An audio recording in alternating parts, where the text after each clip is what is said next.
Saya mau cerita sedikit ya dalam kehidupan saya sekeluarga. Ayah saya mungkin nggak pernah saya ceritakan. Saudara tahu nggak, ayah saya itu dari Tiongkok. Asli di sana. Ya, dia sudah punya istri, tapi saat itu ekonomi sana berat sekali sehingga dia ambil keputusan merantau. Zaman dulu saudara, merantau itu saudara tahu dari sana Tiongkok ya saudara, itu naik kapal kecil, ya setengah perahu setengah kapal saudara. Itu untuk ke Indonesia itu bisa bulan-bulanan saudara.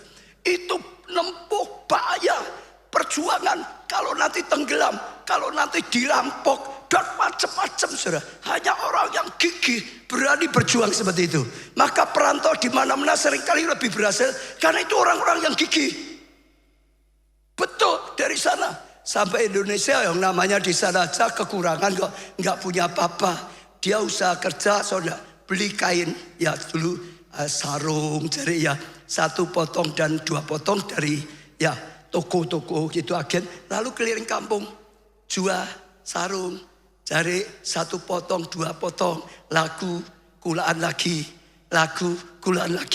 makin lama makin banyak, akhirnya berkembang jadi seperti jualan kelontong, isinya macam-macam gerobak gitu saudara, ada ABCD keliling kampung jualan kelontong saudara.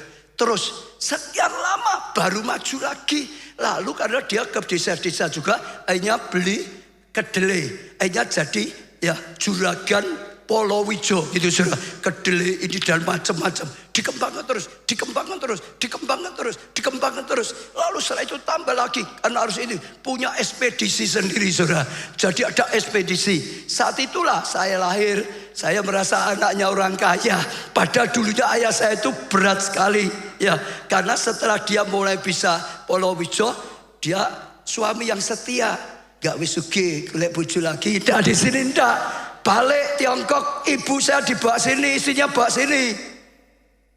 Ayo suami yang setia. Ya bu ya. Lu tanya ibu pastinya. Nah terus saudara, tapi jangan salah loh. Hanya sudah kaya waktu dia sempat kembali ke Tiongkok. Di Indonesia dulu tahun 65 Gestapo PKW. Sebelah saya itu dibakar karena jualan oli macam-macam, rumah saya ikut habis. Jadi kita nggak tahu harta karunnya di mana, permata macam-macam ya ludes.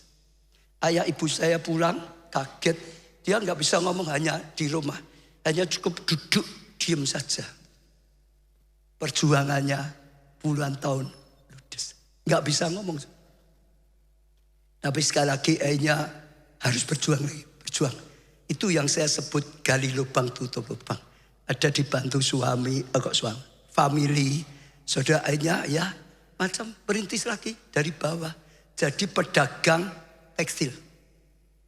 Ya, pedagang, saudara. Lama-lama berjuang terus, buka pabrik tekstil.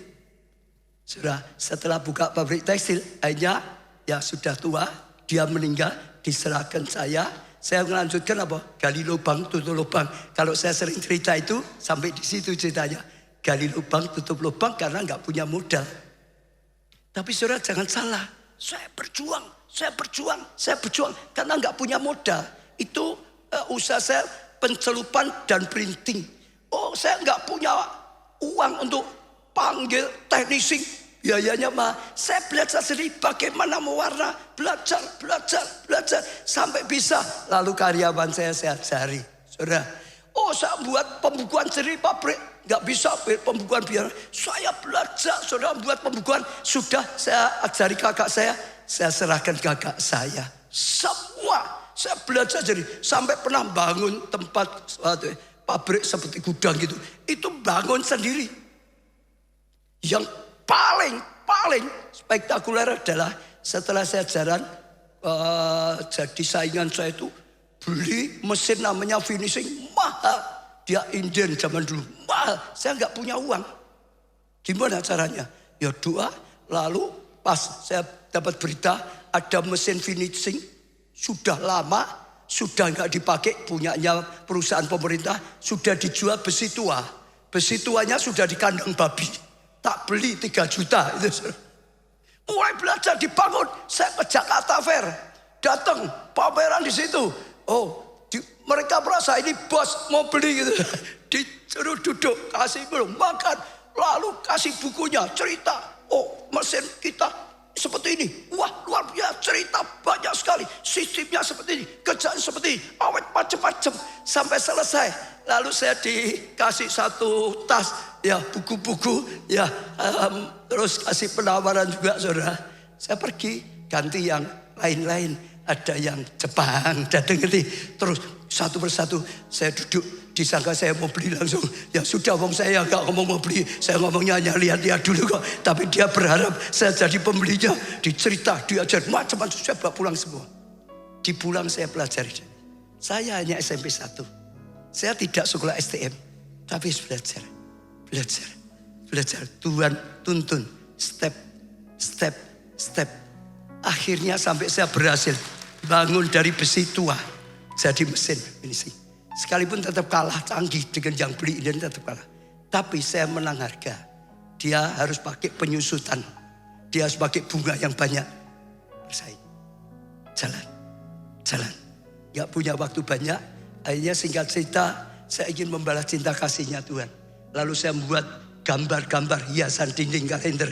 Saudara pernah dengar ya? Ya, saya berikan pada orang untuk dipasang di ruang tamu. Saudara, itu penginjilan, lalu buat banyak.